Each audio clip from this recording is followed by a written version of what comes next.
Hi, my name is Ana Carolina Rodrigues Alves. I'm from Brazil, São Paulo, and I am pursuing a double degree in graphic design and media production. Since I was a kid, I was always very much in love with arts and crafts. My mom, like me and my mom, would sit down and do things together. And I always loved art. So whenever I got to know ORU and I met the department, the idea, and knew that they had a graphic design major, I got really interested in it. And that was basically what brought me here. I really like the idea of mentorship that we have here and the Bauhaus style of school, which I appreciate that. That's what mostly brought me here, and my love for art and for the style itself.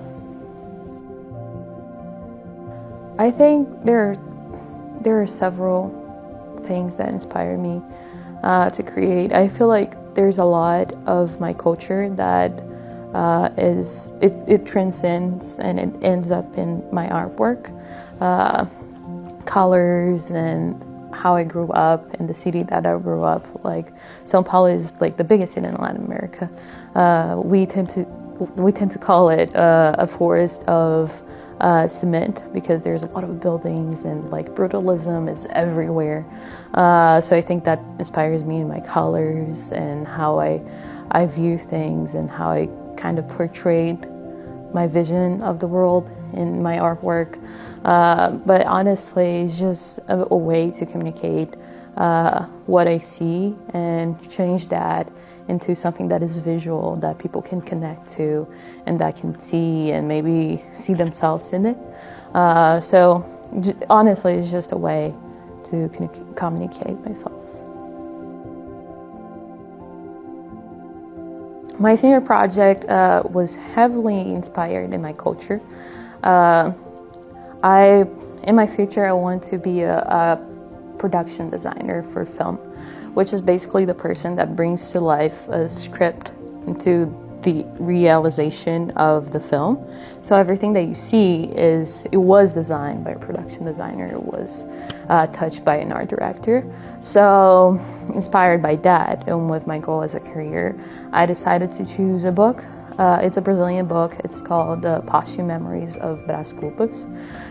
It is a very, very, very famous book from 1886.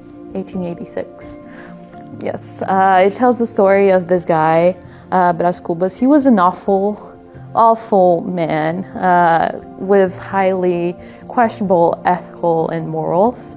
But he dies in the very first chapter of the book, and he starts telling his memories of his life from afterlife. And he tells his flaws, the things that he regrets about it, the things that he has done, all the bad things, all the good things, and we just follow him around.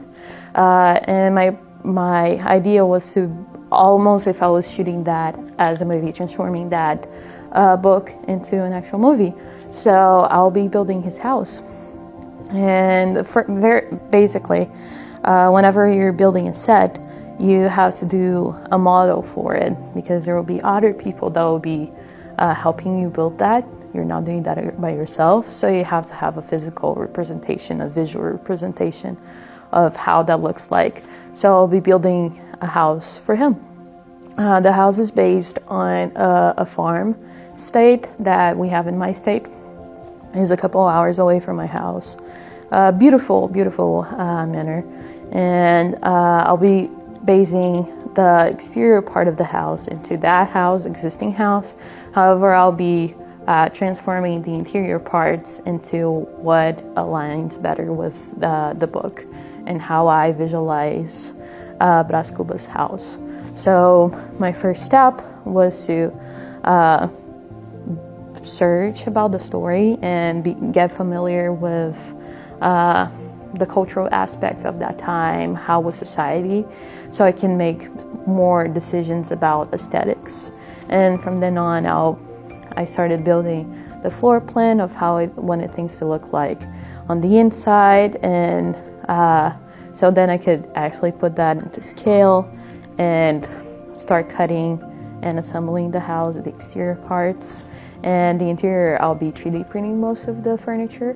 So I'm selecting furniture, I'm creating some of them that I took inspiration from actual furniture from that time. Whenever I was in Brazil during summer and during break, I was able to visit like some antique stores. So I took several pictures and things that I saw that I thought it would look good and accurate to that time to put into that house. So the idea is that whoever visits the senior project, my senior project, would be able to open the house and see the inside, almost if it was lived in.